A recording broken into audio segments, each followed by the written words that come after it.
আসসালামু আলাইকুম ওয়া রাহমাতুল্লাহি ওয়া বারাকাতুহু। আজকের এই জুলাই গণঅভ্যুত্থান দিবস উপলক্ষে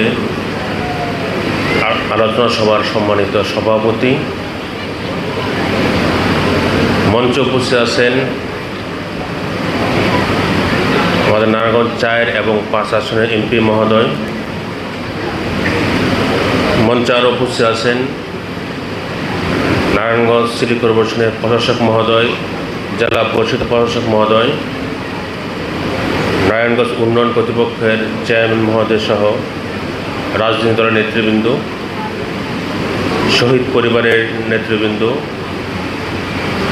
জুলাই আহত যোদ্ধাদের ভাই বোনেরা, সাংবাদিক বন্ধুগণ, সুধীমণ্ডলী,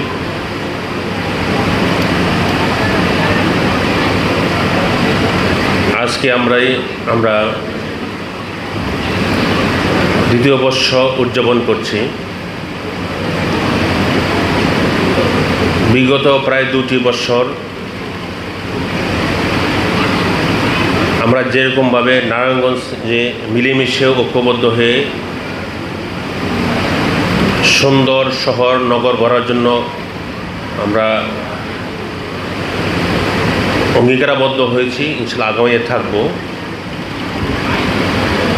পাশাপাশি আমরা বলতে চাই, জুলাই পরবর্তীতে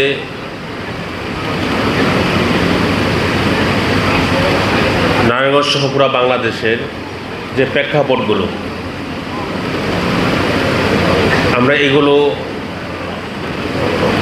অনেকাংশে আমরা এগুলো প্রত্যাশা করি নাই। আন্দোলনে ফেসবাদ প্রতি সমস্ত দলগুলো যেভাবে আমরা রাজপথে ছিলাম, আমরা তার ক্রেডিট কেউ একক নিতে চাই না, আমরা বলিও না। সকলের ঐক্যবদ্ধ আন্দোলনের কারণে আমরা সফল হয়েছি। আমরা হয়তোবা জুলাই আগস্টের 24-এর আগে ফ্যাসিস্ট বিরোধী যে সমস্ত দলগুলো ছিলাম, আমরা এক পর্যায়ে এরকম পরস্পর দেখা হয়তো কথা বলতাম, অনেক সময় বিভিন্ন দলগুলো একসাথে হইতে পারতাম না। একসাথে হইতে গেলেও গোয়েন্দা বিভিন্ন রিপোর্টে আমাদেরকে হয়রানি করা হতো, মামলা হুমকি দেওয়া হতো।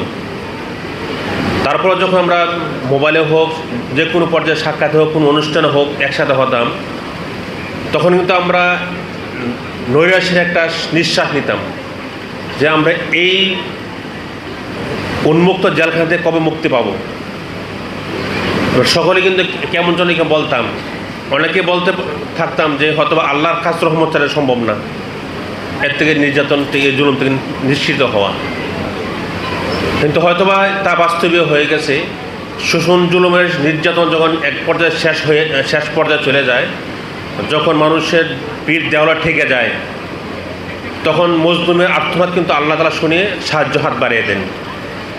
ওই সাহায্যের হাত বাড়িয়ে দিয়ে কিন্তু জুলাই আগস্ট আন্দোলনের ছাত্র জনতা যে ঐক্যবদ্ধ মাঠ নেমেছিলেন, তারই প্রতিফলন আমরা দেখতে পাচ্ছি। 5 আগস্ট ফ্যাসিস্ট হাসিনা পলায়ন করেছে।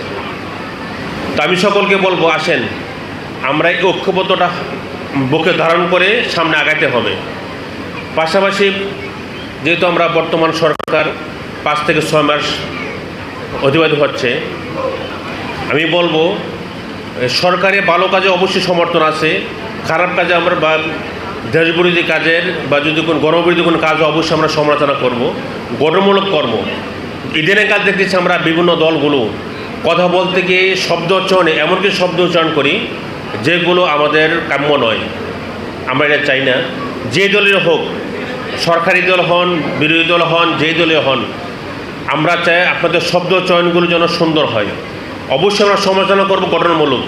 আমরা জানি অনেক সময় সমালোচক টাকা দিয়ে পালতে হয়, কিন্তু সমালোচনা যেন গঠনমূলক,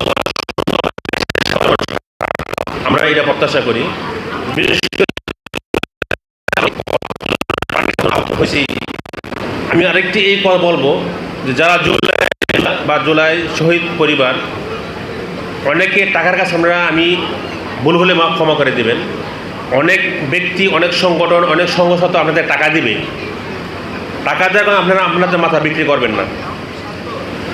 বিগত দিন আপনারা এটা হয়তো আপনাদেরকে সহানুভূতি করে, আপনাদের পাশে হেল্প করে, সহযোগিতা করে, এটা আমরা ওয়েলকাম জানাই, স্বাগত জানাই।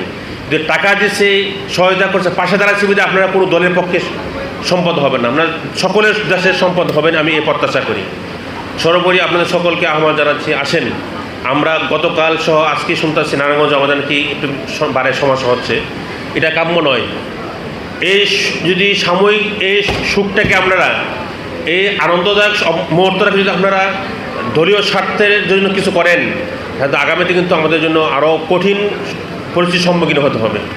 এই জন্য আমি আহ্বান করব, আমরা সকলেই দল মতো ঊর্ধ্বে উঠে গিয়ে দেশের স্বার্থে, দেশের কল্যাণে আমরা সকলে ঐক্যবদ্ধ থাকব। আমরা আগামীতে সকল একইভাবে মিলেমিশে আমরা দেশটা করতে পারি, এই প্রত্যাশা রেখে শেষ করছি। আসসালামু আলাইকুম রহমতুল্লাহ। ধন্যবাদ। এবারে বক্তব্য রাখবেন